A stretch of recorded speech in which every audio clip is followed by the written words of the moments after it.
প্রিয় শিক্ষার্থীবৃন্দ, আসসালামু আলাইকুম। কিশোর বাতায়নের পক্ষ থেকে একাদশ শ্রেণীর শিক্ষার্থীদেরকে জানাচ্ছি সাদর সম্ভাষণ। আজকে আমি একাদশ শ্রেণীর শিক্ষার্থীদের জন্য হাজির হয়েছে ফিন্যান্স, ব্যাংকিং ও বীমা বিষয়ের প্রথম পত্র ফিন্যান্সের একটি অধ্যায়, তৃতীয় অধ্যায়, সেটা হচ্ছে অর্থের সময়মূল্য। এই অধ্যায়টি নিয়ে আমরা গত ক্লাসে এই অধ্যায়টি সম্পর্কে থিওরিগত আলোচনা করেছিলাম। আজকে আমরা এই অধ্যায়টির অঙ্কে চলে যাব, কি কি সূত্রে করতে হবে সেটাতে চলে যাব। তো তোমরা সবাই খাতা কলম নিয়ে আমার সাথে সংযুক্ত হও, আশা করি তোমরা এই চ্যাপ্টারের অঙ্কগুলো ভালোভাবে করতে পারবে। তো প্রথমেই অর্থের সময় মূল্যের ক্ষেত্রে আমরা বলেছিলাম সময়ের পরিবর্তনের সাথে সাথে অর্থের মূল্যের যে পরিবর্তন ঘটে তাকে অর্থের সময় মূল্য বলে। তাহলে সময় যত যাবে অর্থের বা টাকার মূল্য তত কমতে থাকবে। তার মানে হচ্ছে যে আমি যদি 100 টাকা দিয়ে এখন 1 কেজি বা 2 কেজি চাল পাই, 100 টাকা দিয়ে যদি 2 কেজি চাল এখন পাই, তাহলে 5 বছর পর 2 কেজি চাল কিনতে হয় আমাকে 110 টাকা বা 120 টাকা লাগবে, অথবা ওই 100 টাকা দিয়ে 2 কেজির চেয়ে কম চাল পাওয়া যাবে। এই যে টাকার মূল্য হ্রাস পেল, সেটাই হচ্ছে অর্থের সময় মূল্য। অর্থের সময় মূল্যের সাথে জড়িত পক্ষসমূহ হচ্ছে বর্তমান মূল্য, ভবিষ্যৎ মূল্য, সময় এবং সুদের হার। বর্তমান মূল্যের ক্ষেত্রে আমরা সংজ্ঞা বলেছিলাম তোমাদের গত ক্লাসে, সেগুলো আবার আমি একটু রিপিট করে দিচ্ছি যে একটি নির্দিষ্ট সময় একটি নির্দিষ্ট পরিমাণ অর্থের যে মূল্য আছে তাকে বর্তমান মূল্য বলে, আর একটি নির্দিষ্ট পরিমাণ অর্থের একটি নির্দিষ্ট সময় পরে যে মূল্য হবে তাকে বলা হয় ভবিষ্যৎ মূল্য। আচ্ছা, তারপর হচ্ছে সুদের হার। আমরা বলছিলাম যে সরল সুদ, চক্রবৃদ্ধি সুদ, তারপর হচ্ছে নামিক সুদ, কার্যকরী সুদ, 4 ধরনের বলেছিলাম। সরল সুদ শুধু আসলের উপর সমানভাবে সুদ ধরা হয়।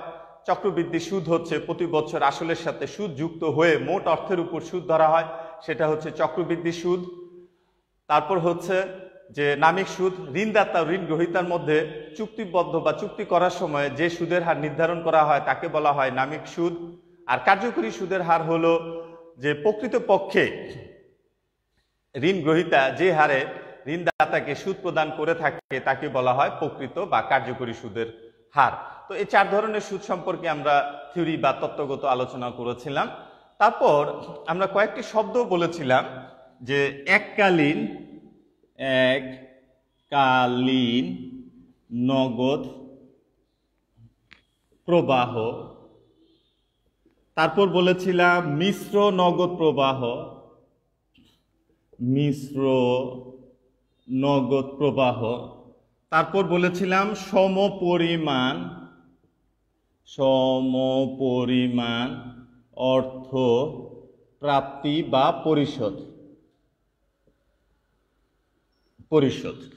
আচ্ছা, এখন এই 3টা শব্দ আমাকে ক্লিয়ার বুঝতে হবে, কারণ আমার পরীক্ষায় প্রশ্ন পড়ে তোমাকে নিশ্চিত হতে হবে যে কোন ধরনের বৈশিষ্ট্য আমার প্রশ্নের সাথে মিলে যাচ্ছে। যেমন প্রথমে আমি এককালীন নগদ প্রবাহের ধারণাটা দেই। আচ্ছা, এককালীনের বৈশিষ্ট্যটা হলো এরকম যে আমি এখন একটি নির্দিষ্ট পরিমাণ অর্থ জমা বা প্রাপ্তি করলাম, তো একটা নির্দিষ্ট সময় পরে গিয়ে এই অর্থটি সুদে আসলে কত হবে, অর্থাৎ জমাটা যদি একবারে দেই অথবা প্রাপ্তিটা যদি একবারে হয়, তখনই সেটা হচ্ছে এককালীন নগদ প্রবাহ। দেখো বোঝাতে পারলাম কিনা, আবার দরকার হয় বলতেছি, এটা ক্লিয়ার হইতে হবে, কারণ হচ্ছে যে আমার প্রশ্নের উদ্দীপকের মধ্যে কোন বৈশিষ্ট্যটি মিলে সেটি তোমাকে নিশ্চিত করতে হবে। আচ্ছা, তাহলে এককালীনের ক্ষেত্রে হচ্ছে আমি উদাহরণ দিই, ধরো 2020 সালের ডিসেম্বরে তুমি 1 লাখ টাকা ব্যাংকে জমা রেখেছ, জমা 5 বছর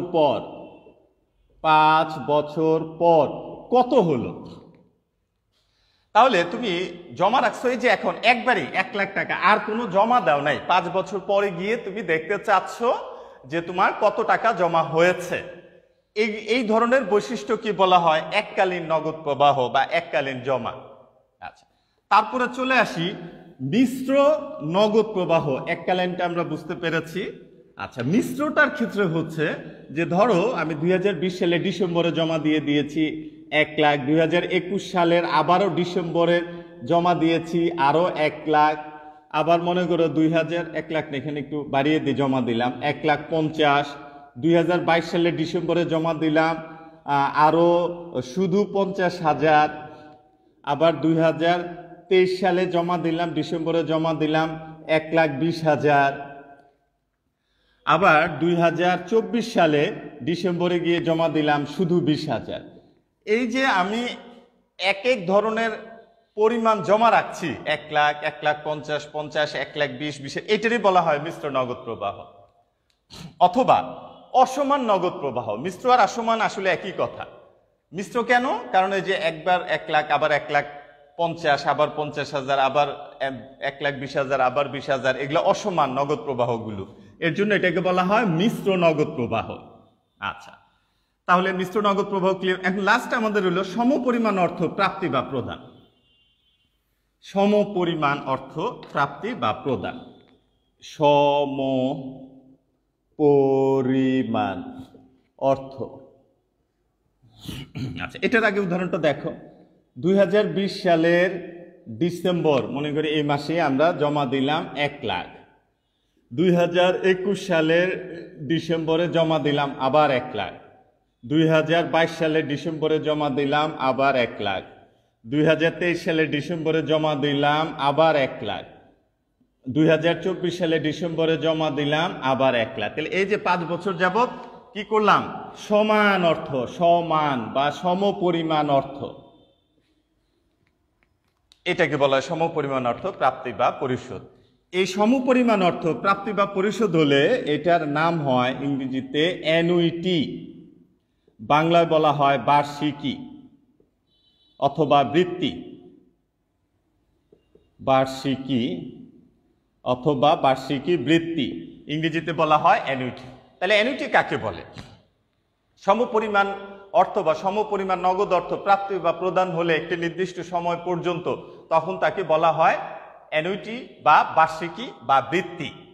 তাহলে এখানে আমরা অ্যানুইটি কাকে বলে সেটা শিখে ফেললাম। তাহলে অ্যানুইটি হইতে গেলে আমার সংজ্ঞায় আমরা তাহলে কি শিখবো? দেখো, এই উদাহরণটা ক্লিয়ার হলে তুমি অ্যানুইটি নিশ্চিত হয়ে যেতে পারবা যে অ্যানুইটি সংজ্ঞা কি। তাহলে অ্যানুইটি বা বার্ষিকী হচ্ছে, এই যে অ্যানুইটি বা বার্ষিকী বা বৃত্তি, বৃত্তি হলো এই শব্দটা যদি থাকে সমপরিমাণ অথবা সমান সংখ্যক কিস্তি, সমান সংখ্যক, আবার থাকতে পারে কিস্তি, আবার থাকতে পারে কিস্তি, অথবা ইংরেজিতে যেটাকে বলা হয় ইনস্টলমেন্ট, অথবা প্রতি বছর, প্রতি মাস বা প্রতিদিন।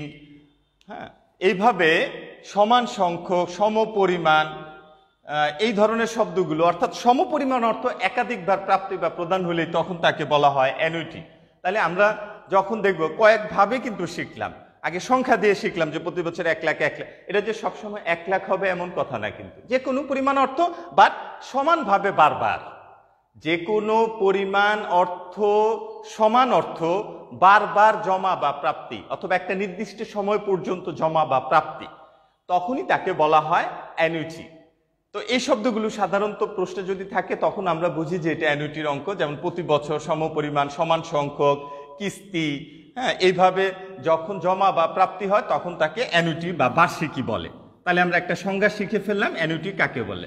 তাহলে অ্যানুইটি হচ্ছে সমপরিমাণ বা সমান সংখ্যক অথবা কিস্তি অথবা ইনস্টলমেন্ট জমা বা প্রাপ্তি হলে তখন তাকে অ্যানুইটি বলে। অ্যানুইটি সাধারণত 2 ধরনের, একটা হলো তোমার সাধারণ বৃত্তি, আরেকটা হচ্ছে তোমার অগ্রিম বৃত্তি।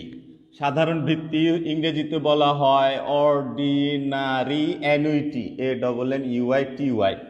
অগ্রিম বৃত্তিকে বলা হয় ANNUITY, annuity due or advance. আচ্ছা, তো আমি প্রথমে আগে লিখি বৃত্তির প্রকারভেদ বা বৃত্তি কত ধরনের। অ্যানুইটি, সাধারণ বৃত্তি, অগ্রিম বৃত্তি। সাধারণ বৃত্তি কি? এই যে আমরা বৃত্তির সংজ্ঞায় বললাম সমপরিমাণ, সমান অর্থ, এই অর্থগুলো যদি একটি নির্দিষ্ট সময়ের শেষ থেকে দেওয়া হয়, যেমন আমি চিন্তা করলাম এই যে এখন ডিসেম্বর মাস, বছরে শুরু হয়েছিল জানুয়ারি থেকে, আমি জমা শুরু করলাম ডিসেম্বর থেকে। তো এইভাবে যখন ডিসেম্বরের 31 তারিখ বা ডিসেম্বর মাসে প্রতি বছর জমা যদি দেয়া হয় তখন সেটাকে বলা হয় সাধারণ বৃত্তি। তাহলে সাধারণ বৃত্তির সংজ্ঞার মধ্যে আমরা বুঝবো end of the year, month or day, শেষে বললেই এন্ড, শেষে, অর্থাৎ প্রতি বছর শেষে, প্রতি মাসের শেষে, প্রতি দিনের শেষে, প্রতি সময়ের শেষে যদি হয় তখন তাকে বলা হয় সাধারণ বৃত্তি। আর অগ্রিম, যেমন জানুয়ারির 1 তারিখ থেকে আমি যদি জমা দিলাম, শুরুতে যদি বলা থাকে তাহলে এটা হচ্ছে অগ্রিম। যেমন জানুয়ারির 1 তারিখে অথবা প্রতি মাসের 1 তারিখে বা প্রতি মাসের প্রথমে, তাহলে এটা হবে অগ্রিম বৃত্তি। আর যদি বলা হয় প্রতি বছরের শেষে, প্রতি মাসের শেষে, প্রতি সময়ের শেষে, তখন সেটা হচ্ছে সাধারণ বৃত্তি। তাহলে আমরা দেখলাম যে অ্যানুইটি বা বৃত্তি দুই ধরনের, একটা সাধারণ বৃত্তি আর একটা অগ্রিম বৃত্তি। আচ্ছা, তাহলে এই দুইটা নিয়ে আশা করি আমাদের শিক্ষার্থীদের সংজ্ঞায় আর সমস্যা হবে না। আরো দুইটি বৃত্তি রয়েছে, 1, 2, এই দুইটা হচ্ছে প্রধানত দুই ধরনের। এছাড়া রয়েছে চিরস্থায়ী বৃত্তি, চিরস্থায়ী বৃত্তি, ইংরেজিতে বলা হয় পারপিচুইটি। আচ্ছা, আরেকটা নাম আছে, এটা মেয়াদহীন। এই নামেই বোঝা যায় এটা কোন ধরনের বৃত্তি। যে অ্যানুইটির ক্ষেত্রে কোনো মেয়াদ দেয়া থাকে না, যে অ্যানুইটির ক্ষেত্রে কোনো সময় দেয়া থাকে না, কবে মেয়াদ উত্তীর্ণ হবে সেটা বলা থাকে না, আজীবন ব্যাপী চলতে থাকে, এই ধরনের অ্যানুইটিকে বলা হয় চিরস্থায়ী বৃত্তি। যেমন এরকম হতে পারে যে এক ব্যক্তি একটি নির্দিষ্ট পরিমাণ অর্থ একটি ব্যাংকে জমা রাখলো, জমা রেখে ব্যাংকে বলল যে এই টাকা থেকে প্রতি বছর যে পরিমাণ সুদ আসবে ওই সুদটি একটি গরিব বা মেধাবী শিক্ষার্থীকে বৃত্তি হিসেবে প্রদান করতে হবে আজীবন ব্যাপী, কারণ ওই মূল টাকাটা সে আর উত্তোলন করবে না, এটা দান হিসাবে থাকবে। এই ধরনের বৃত্তিকে বলা হয় চিরস্থায়ী বৃত্তি। তাহলে 3 নাম্বার বৃত্তি আমরা শিখলাম, পারপিচুইটি বা চিরস্থায়ী বৃত্তি। ওকে, চিরস্থায়ী বৃত্তি ক্লিয়ার করলাম। এবার 4 নাম্বার হচ্ছে ডেফার্ড অ্যানুইটি বা বিলম্বিত বৃত্তি। বিলম্বিত বৃত্তি, DEFERRED, ডেফার্ড অ্যানুইটি বা বিলম্বিত বৃত্তি। আচ্ছা, এটা একটু মনোযোগ দিয়ে দেখতে হবে বিলম্বিত বৃত্তিটা কি। এটা একটু উদাহরণ দিলে তোমার জন্য ক্লিয়ার হবে। আচ্ছা, উদাহরণটা হবে, তোমার দেখো বিলম্বিত বৃত্তির উদাহরণটা হবে এরকম, ইংরেজিতে ডেফার্ড অ্যানুইটি বলে। ধরো 2020 সালে তুমি 10,000 টাকা একটি ব্যাংকে জমা দিয়েছ। ব্যাংক প্রথম 10 বছর 2030 পর্যন্ত কোনো সুদ তোমাকে দিবে না, কোনো বেনিফিট দিবে না। কিন্তু তারপরে 10 বছর মানে 2040 সালের পর্যন্ত এখানে 10 বছর প্রতি বছর তোমাকে 1,000 টাকা করে তারা কিস্তি দিবে প্রতি বছর। এইভাবে কয় বছর দিবে? 10 বছর দিবে। কত হার সুদে? মনে করি আমরা এখানে একটা সুদের হার ধরে নিলাম 10%। তাহলে দেখো সময় হচ্ছে তোমার টোটাল সময় কিন্তু 20 বছর। তার মধ্যে একটি নির্দিষ্ট সময় পর্যন্ত সুদ পাওয়া যাচ্ছে না। এটা যে সব সময় 10 বছর পাওয়া যাবে না এরকম না, যে কোনো সংখ্যক সময়ে হইতে পারে, 5 বছর হইতে পারে, 3 বছরও হতে পারে। অর্থাৎ মোট সময় থেকে একটা নির্দিষ্ট সময় পর্যন্ত কোনো সুদ পাওয়া যায় না, তার পরবর্তী একটি নির্দিষ্ট সময় পর্যন্ত নির্দিষ্ট হারে কিস্তি সুদ সহ পাওয়া যায়। এই ধরনের অ্যানুইটিকে বিলম্বিত বা ডেফার্ড অ্যানুইটি বলা হয়। এই জন্য যে দেখো মোট সময়, তার মধ্যে আমি একটা নির্দিষ্ট সময় 10 বছর কোনো সুদ বা মুনাফা পাবো না, পরের 10 বছর আমি সুদ বা মুনাফা পাবো, এর জন্য এটাকে ডেফার্ড বা বিলম্বিত বলা হয়। বিলম্বিত কেন? এই যে বিলম্বে আমি টাকাটা পাচ্ছি, প্রথম 10 বছর পাচ্ছি না, দেরি হচ্ছে, এর জন্য এটাকে বিলম্বিত বৃত্তি বলা হয়। তাহলে শিক্ষার্থী বন্ধুরা, আশা করি অ্যানুইটি নিয়ে আর তোমাদের কোনো সমস্যা হওয়ার কথা না। আমাদের প্রতিটি বছরের পরীক্ষায় এই অ্যানুইটি সংক্রান্ত তথ্য তোমাদের থাকে। ওকে, তাহলে আমরা শিখলাম কি? এককালীন নগদ প্রবাহ, মিশ্র নগদ প্রবাহ, সমপরিমাণ নগদ প্রবাহ। সমপরিমাণ নগদ প্রবাহটাই অ্যানুইটি। অ্যানুইটি দেখলাম প্রধানত দুই ধরনের, সাধারণ বৃত্তি, অগ্রিম বৃত্তি। শেষে হলে সাধারণ, শুরুতে হলে অগ্রিম। আর এছাড়াও আরো দুটি বৃত্তি, একটা হচ্ছে চিরস্থায়ী, যে বৃত্তির ক্ষেত্রে কোনো মেয়াদ দেয়া থাকে না, সেটা হচ্ছে চিরস্থায়ী বৃত্তি বা পারপিচুইটি। আর 4 নম্বর হচ্ছে ডেফার্ড অ্যানুইটি বা বিলম্বিত বৃত্তি, সেটা হচ্ছে মোট সময়ের মধ্যে একটি নির্দিষ্ট সময় পর্যন্ত কোনো নগদ প্রবাহ আগমন বা বহির্গমন ঘটে না, এই ধরনের বৃত্তিকে বলা হয় ডেফার্ড অ্যানুইটি। ওকে, তাহলে আমরা অ্যানুইটি শিখে ফেললাম। এখন আমরা কিছু সূত্র তৈরি করার চেষ্টা করি। দেখো, তো একটু মনোযোগ দিয়ে খেয়াল রাখতে হবে যে সূত্র দেখছি স্টুডেন্টরা সবাই মুখস্থ করে, মুখস্থ করতে গেলে তোমার মনে রাখাটা কঠিন হবে, তুমি একটু টেকনিকটা ফলো করো। প্রথমে আমি ভবিষ্যৎ মূল্য বের করা শিখি। হ্যাঁ,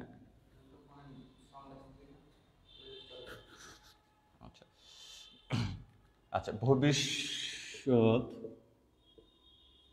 মূল্য। আচ্ছা, সাউন্ড কি আসে কিনা আমি একটু নিশ্চিত হয়ে নেই। সাউন্ডে কি সমস্যা?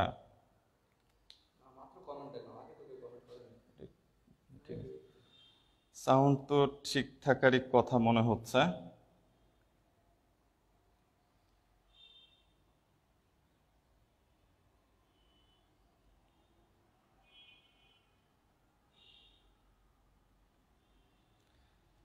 আচ্ছা, আমরা দেখি। আচ্ছা, এখন সময় নষ্ট হবে, আমাদের হাতে তো খুব বেশি সময় নাই, তাই সাউন্ড তাহলে নেটওয়ার্কে অনেক সময় সমস্যার জন্য এটা হতে পারে, সাউন্ডে অনেক সময় ফ্লাকচুয়েট করতে পারে। তো চেষ্টা করব আর কি যে যাতে সাউন্ডটা ক্লিয়ার হয়। আচ্ছা, এখন আমরা একটু চলে আসি, কারণ আমাদের আজকের যে পড়াটা আছে এটা আমরা পুরোটা শেষ করতে চাচ্ছিলাম। আচ্ছা, এখন আমরা আসি ভবিষ্যৎ মূল্য আমরা কিভাবে নির্ণয় করব।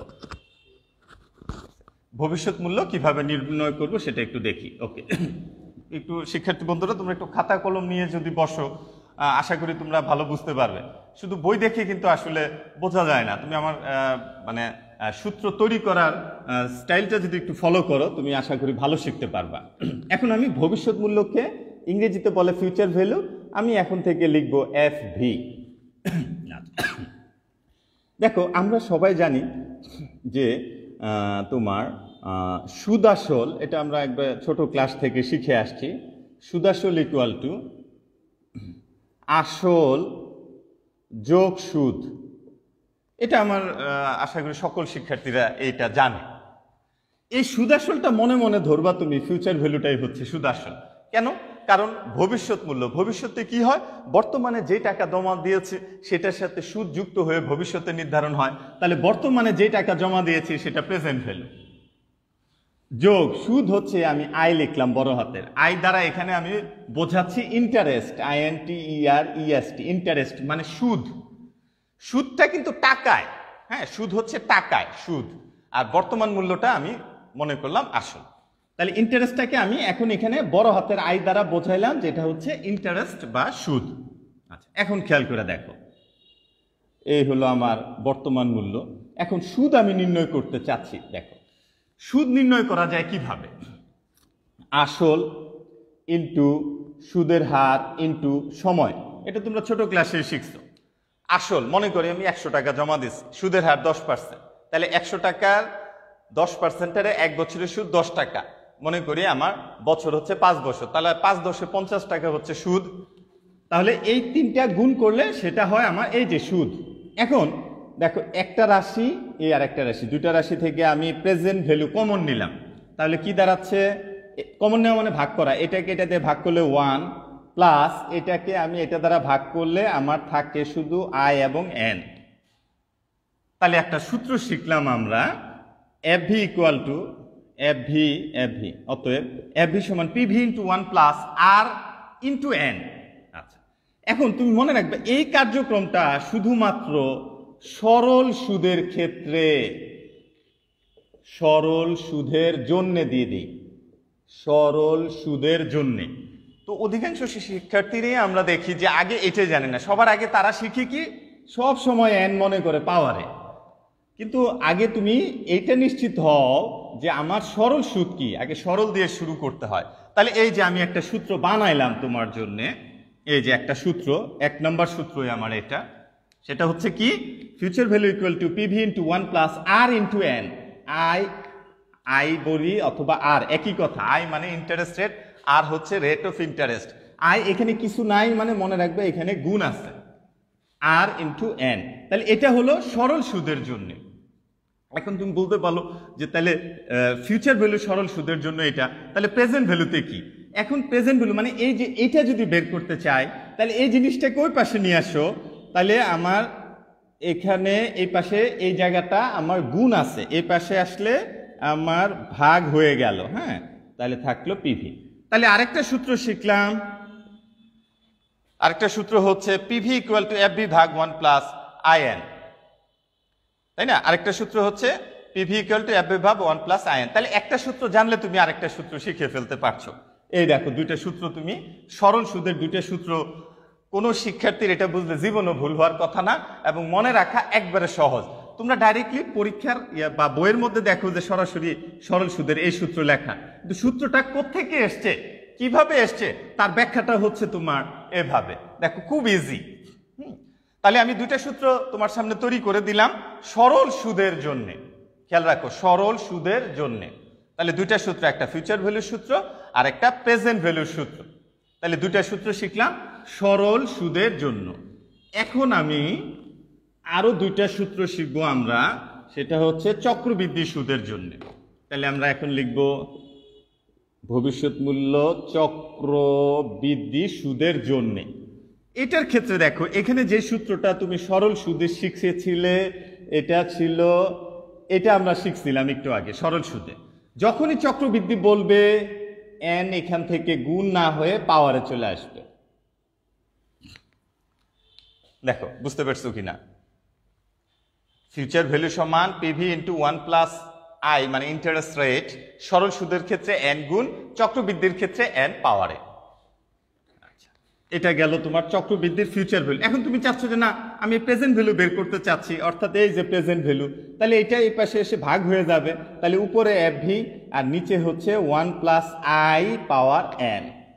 তাহলে দেখো তুমি সহজে চারটা সূত্র শিখে ফেলছো, মুখস্থ করার কোনো প্রয়োজন নাই। তুমি সরাসরি এই টেকনিক যদি ফলো করো, দেখো সূত্রগুলো কি ইজিলি তোমার আয়ত্তে চলে আসবে। কারণ টোটাল ফিনান্সে কয়েক হাজার সূত্র, এত সূত্র তুমি কিভাবে মুখস্থ করবে, প্রয়োজনও নাই। তুমি এই টেকনিকগুলো ফলো করে এই সবগুলো সূত্র তোমাকে আয়ত্তে নিতে হবে। তাহলে আমরা চারটা সূত্র দেখলাম। একটা দেখলাম যে ফিউচার ভ্যালু ও প্রেজেন্ট ভ্যালু দুইটা সরল সুদের ক্ষেত্রে। তারপরে দেখলাম যে চক্রবৃদ্ধি সুদের ক্ষেত্রে ফিউচার ভ্যালু এবং প্রেজেন্ট ভ্যালু এই দুইটাই রয়েছে। আচ্ছা, এখন অনেকে আবার এই এম নিয়ে আবার একটা চিন্তায় পড়ে যে এম এটা কি, যেটা দেখে। তুমি এখনই এম এর দিকে যাও না, এম আগে পরে যাও, তুমি আগে সূত্রগুলো শিখো। আচ্ছা, তাহলে চক্রবৃদ্ধি সুদের জন্য এগুলা। আচ্ছা, এখন একটা জিনিস তোমাকে মনে রাখতে হবে, এই যে আমি চারটা সূত্র শিখলাম, এই চারটা সূত্র কিন্তু এককালীন জমার জন্য। তাহলে তুমি খাতায় লিখে রাখো এককালীন, এককালীন জমার জন্য আমার এই চারটি সূত্র, সরল সুদের দুইটি, চক্রবৃদ্ধি সুদের দুইটি, মোট চারটি। ওকে, তাহলে এটা কিন্তু এককালীন, খেয়াল রাখতে হবে এককালীন মানে একবার জমা দিলাম। এখন তুমি আমার বলতে পারো কোনো শিক্ষার্থী, তাহলে মিশ্রর ক্ষেত্রে কি হবে? মিশ্রর ক্ষেত্রে এই জিনিসটা বড় হয়ে যাবে, যেমন এই যে প্লাস পিভি, এটা এক, পিভি মিশ্র হয়ে যাও মানে কি অনেকগুলো থাকবে, 1 প্লাস আই, এখানে তোমার ধারাবাহিকভাবে বাড়বে, আবার এন হবে, এইভাবে তোমার লাস্টে যত বছর হবে পিভি 1 2 3 4 5 6 যা হয় তাই। এখানে ধরো 5 বছর হলে 5 4 3 2 1 এভাবে হবে। আবার প্রেজেন্ট ভ্যালুর ক্ষেত্রে এটাও এগিয়ে 1, আবার এফ ভি 2, আবার এফ ভি 3, 1 প্লাস আই এখানে বছর, 1 প্লাস আই এখানে বছর, এইভাবে তোমার যেতে থাকবে। তাহলে এই সূত্র দেখো এককালীন আর মিশ্র সূত্র ভিন্ন কিছু না। মিশ্রর ক্ষেত্রে যতগুলো বর্তমান মূল্য বা যতগুলো ভবিষ্যৎ মূল্য হবে ততগুলো আসবে। ওকে, ক্লিয়ার কিনা? তাহলে অনেকে খুব কষ্ট করে সূত্র মুখস্থ করে পরীক্ষার হলে গিয়ে সূত্র ভুল করে দেয়। তো তুমি খেয়াল করে দেখো যে খুব ইজি এবং মজার পড়াশোনা, খুবই মজার। তাহলে আমরা সরল সুদের যে চারটা সূত্র শিখলাম, দুইটা সূত্র, আর চক্রবৃদ্ধির ক্ষেত্রে দুইটা সূত্র, এই চারটা সূত্র কিন্তু এককালীনের ক্ষেত্রে, আর এছাড়া মিশ্র নগদ প্রবাহের ক্ষেত্রে এককালীনের সূত্রগুলোই বারবার আমাদের লিখতে হয়, যত বছর হবে ততটি লিখতে হবে। এখন এককালীন না হয়ে যদি একাধিকবার হয়, খেয়াল করো, এককালীন না হয়ে যদি একাধিকবার সমপরিমাণ হয় তখনই সেটা হচ্ছে অ্যানুইটি। তাহলে এখন আমরা সূত্র শিখব অ্যানুইটির জন্যে, অ্যানুইটির সূত্র। এখন শিখবো অ্যানুইটির সূত্র। তাহলে অ্যানুইটির ক্ষেত্রে প্রথমে আমরা বলেছিলাম যে অ্যানুইটি দুই ধরনের, একটা অর্ডিনারি অ্যানুইটি আর একটা অ্যাডভান্স বা ডিউ মানে এডি। অর্ডিনারি অ্যানুইটিকে সংক্ষেপে আমরা এখন থেকে বলবো ও এ, আর যেটা অ্যাডভান্স সেটাকে বলবো এডি। তাহলে আমরা এই অ্যানুইটির সূত্র দেখো শিখছি। দেখো অ্যানুইটির সংজ্ঞায় বলেছিলাম সমপরিমাণ অর্থ একাধিকবার জমা বা প্রাপ্তি। তাহলে প্রথমে আমি ভবিষ্যৎ মূল্যের অ্যানুইটি, তাহলে ভবিষ্যৎ মূল্যের অ্যানুইটি বললাম, অ্যানুইটি দুই ধরনের, একটা অর্ডিনারি অ্যানুইটি আবার আরেকটা হলো অ্যাডভান্স এডি। তাহলে এই যে দুই ধরনের বললাম, একটা ও এ মানে অর্ডিনারি অ্যানুইটি সাধারণ বৃত্তি, এডি মানে অ্যাডভান্স অগ্রিম বৃত্তি, দুই ধরনের প্রধানত বলছিলাম, কিন্তু মোট চার ধরনের, কিন্তু প্রধানত যে দুই ধরনের এই দুই ধরনের এই দুইটা আমি লিখছি। আচ্ছা, অ্যানুইটির ক্ষেত্রে সংজ্ঞায় বললাম সমপরিমাণ অর্থ। সমপরিমাণ অর্থ মানে হচ্ছে যে কিস্তি, মানে অ্যানুয়াল ইনস্টলমেন্ট বা পেমেন্ট। তাহলে আমরা এটাকে এ নাম দিতে পারি। এই এ কোনো কোনো বইয়ে পিএমটি পেমেন্ট দেয়, কেউ সি দেয় মানে ক্যাশ ফ্লোস, যেটাই দাও একই কথা তোমার, তার মানে এখানে তোমার কিস্তিটা থাকলো। আচ্ছা, এখন দেখো কিভাবে সূত্রটা তৈরি করি। ভবিষ্যতে তোমার সুদ যুক্ত হয়, এর জন্য 1 প্লাস সুদ যুক্ত হচ্ছে সুদের হার, কত বছর এর জন্য পাওয়ার এন, শেষে এক বিয়োগ হয় -1 ভাগ আই। খুব সহজ।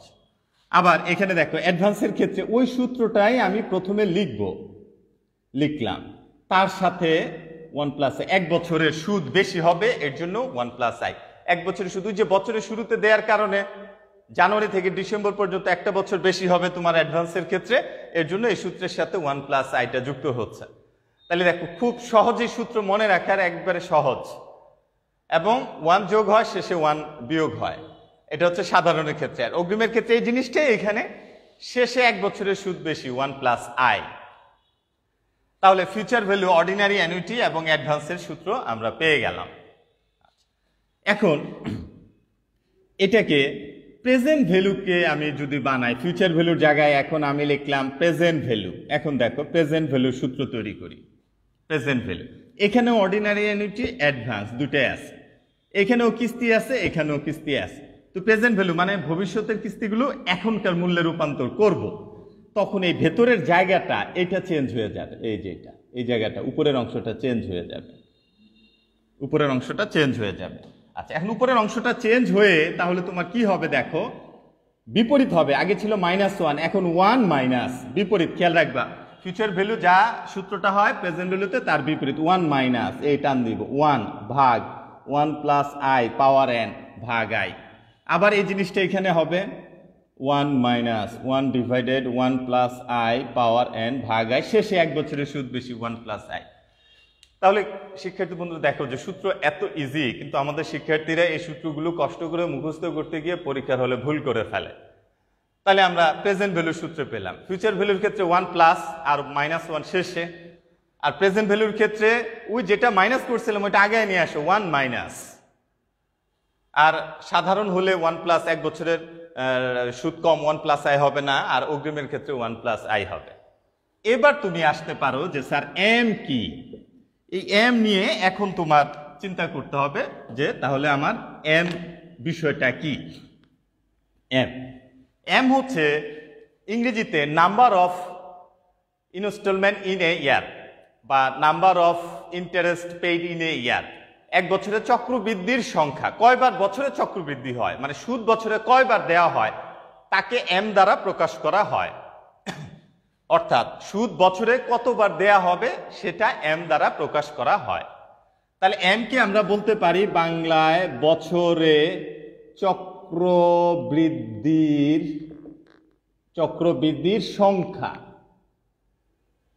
বছরে চক্রবৃদ্ধির সংখ্যা, কয়বার চক্রবৃদ্ধি হয় বছরে।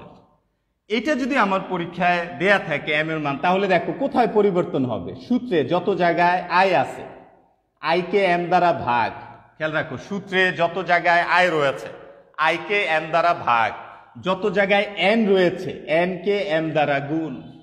এই যে এখানেও ঠিক একই কেস, এন কে এম দ্বারা গুণ। তাহলে এম নিয়ে চিন্তার কিছু নাই। তাহলে এম হবে কখন? বছরে চক্রবৃদ্ধির সংখ্যা যদি উল্লেখ থাকে। আর যদি উল্লেখ না থাকে অথবা একবার যদি উল্লেখ থাকে তাহলে সূত্রে এম দেওয়ার প্রয়োজন নেই, কারণ এম এর মান 1 থাকলে ক্যালকুলেশন করলে রেজাল্ট একই হয়, এর জন্য সূত্রে তখন এম এর মান দেয়া লাগে না। তাহলে এম কখন আসবে? এম আসবে হচ্ছে বছরের চক্রবৃদ্ধির সংখ্যা যদি উল্লেখ থাকে প্রশ্নে, তাহলে সূত্রে যত জায়গায় সুদের হার রয়েছে সুদের হারকে এম দ্বারা ভাগ, এবং যত জায়গায় এন রয়েছে এন এর সাথে এম গুণ। তাহলে শিক্ষার্থী বন্ধুরা, তোমরা এম সম্পর্কে ধারণা পেয়েছো। এখানে একটা পয়েন্ট খেয়াল রাখবা যে কখনোই সরল সুদে এম হবে না, কখনোই সরল সুদে এম আসবে না। এম শুধুমাত্র চক্রবৃদ্ধি সুদের জন্য প্রযোজ্য। কি মনে থাকবে তো? আবার বলি, সরল সুদের ক্ষেত্রে কখনোই এম আসবে না। এম শুধুমাত্র চক্রবৃদ্ধি সুদের ক্ষেত্রে প্রযোজ্য। তাহলে আমরা সূত্র শিখলাম, যেমন ওই এককালীনের যে সূত্র ছিল সেখানেও যদি চক্রবৃদ্ধির ক্ষেত্রেও কিন্তু আই এর নিচে এম হবে। আবার ফিউচার ভ্যালুর যে সূত্র শিখছিলাম অর্ডিনারি অ্যানুইটি, অ্যানুইটি ডিউ, ওইখানেও আই এর নিচে এম হবে এবং এন এর সাথে এন গুণ হবে যদি আমাদের এম এর সংখ্যা বা এম এর পরিমাণটা দেয়া থাকে তাহলে। আচ্ছা, এখন আমরা একটু এক নজর দেখে নেই যে আমার এম এর মানগুলো কত হতে পারে। দেখো এম এর মানগুলো কত হতে পারে। আচ্ছা, যদি বলা হয় বছরে একবার অথবা বাৎসরিক, তাহলে এম সমান 1। বাৎসরিক, হ্যাঁ, এম সমান 1 বা অ্যানুয়ালি, বছরে একবার বা বাৎসরিক। তারপরে হচ্ছে অর্ধবার্ষিক, অর্ধবার্ষিক ইংরেজিতে বলা হয় হাফ ইয়ারলি, তাহলে এম সমান 2। হাফ ইয়ারলি এম সমান 2। ত্রৈমাসিক, ত্রৈমাসিক, ত্রৈমাসিক মানে 3 মাস পর পর, তাহলে বছরে 12 মাস 3 মাস পর পর হলে তখন তোমার এম এর মান হবে 4। ইংরেজিতে লিখলাম, ওকে লিখলাম এখানে, তাহলে 1 2, তাহলে ত্রৈমাসিক হচ্ছে তোমার 4। এটাকে বলা হয় কোয়ার্টারলি, কোয়ার্টারলি। আচ্ছা, ইয়ারলি, হাফ ইয়ারলি, কোয়ার্টারলি, বাৎসরিক, অর্ধবার্ষিক, ত্রৈমাসিক। আচ্ছা, আরেকটা আছে দেখো বাই মান্থলি, বিআই, বাই MONTHLY, বাই মান্থলি মানে 2 মাস পর পর, তাহলে এটাকে আমরা বলতে পারি দ্বিমাসিক। আচ্ছা, 2 মাস পর পর, তাহলে বছরে 12 মাস হলে 6 বার, 6। ইংরেজিতে লিখি আমি 6, বছরে 6 বার, 6। তাহলে একটু লিখে রাখো তোমরা এম এর মান কখন 1 2 4 6। আর 4 মাস পর পর যদি হয় তাহলে 3 4 12, তখন এম এর মান 3। এক কথায় বছরে চক্রবৃদ্ধির সংখ্যা, বছরে কয়বার সুদ দেয়া হবে তার সংখ্যা। আচ্ছা, তাহলে বাই মান্থলি আমরা শিখলাম, এটা হচ্ছে দ্বিমাসিক বা 2 মাস পর পর। এখন হচ্ছে মাসিক যদি হয় প্রতি মাসে, মান্থলি MONTHLY, মান্থলি হলে এম এর মান 12, কারণ 12 মাসে 1 বছর। আচ্ছা, তারপরে এমন হইতে পারে সাপ্তাহিক, উপরে লিখলাম আমি সাপ্তাহিক, অথবা উইকলি, WEEKLY, উইকলি হলে এম এর মান বছরে সপ্তাহ হইল 52, 52। আর আরেকটা হচ্ছে ডেইলি বা দৈনিক হইতে পারে, দৈনিক অথবা ডেইলি, এম সমান ডেইলি, ডেইলি প্রতিদিন, 360 অথবা 365, যেটাই দাও হিসাবে সুবিধার্থে 360 ধরা হয়। তাহলে আমরা এম এর মানও এখানে বের করা শিখলাম। তাহলে দেখো আমরা সূত্র শিখলাম, অ্যানুইটির সূত্র শিখলাম, এককালীনের সূত্র শিখলাম, মিশ্র নগদ প্রবাহের সূত্র শিখে ফেললাম, তাই না? আশা করি তোমাদের এই জিনিসটা ক্লিয়ার হয়ে যাবে। আচ্ছা, আরেকটা সূত্র আমাদের পরীক্ষায় প্রায়ই আসে, কার্যকরী সুদের হার, ইফেক্টিভ ইন্টারেস্ট রেট, 1 প্লাস আয়ের নিচে এম, পাওয়ারও শুধু এম। এখানে গিয়ে আমার অনেক শিক্ষার্থীরা ভুল করে, ওই যে আগের সূত্রগুলিতে শিখছে মুখস্থ একটা জিনিস যে পাওয়ারে সবসময় এন বসে, কিন্তু না, এটা আসলে ভুল কথা। যেমন সরল সুদ হলে এন আর এর সাথে গুণ হয়, আবার ইফেক্টিভ কার্যকরী সুদের হারে এনই নেই, কার্যকরী সুদের হার এম দ্বারা ভাগ এবং পাওয়ারও এম হচ্ছে। তাহলে এই সূত্রটাও লিখে রাখো, এটাও আমাদের একটি প্রয়োজনীয় সূত্র। আচ্ছা, তারপর আমরা আরেকটি সূত্র এখন শিখব, সেটা হলো তোমার ওই যে অ্যানুইটির ক্ষেত্রে আরেকটা অ্যানুইটি আমরা শিখেছিলাম, কিন্তু সেটা হচ্ছে মেয়াদহীন বৃত্তি। মেয়াদহীন বৃত্তি বা পারপিচুইটি।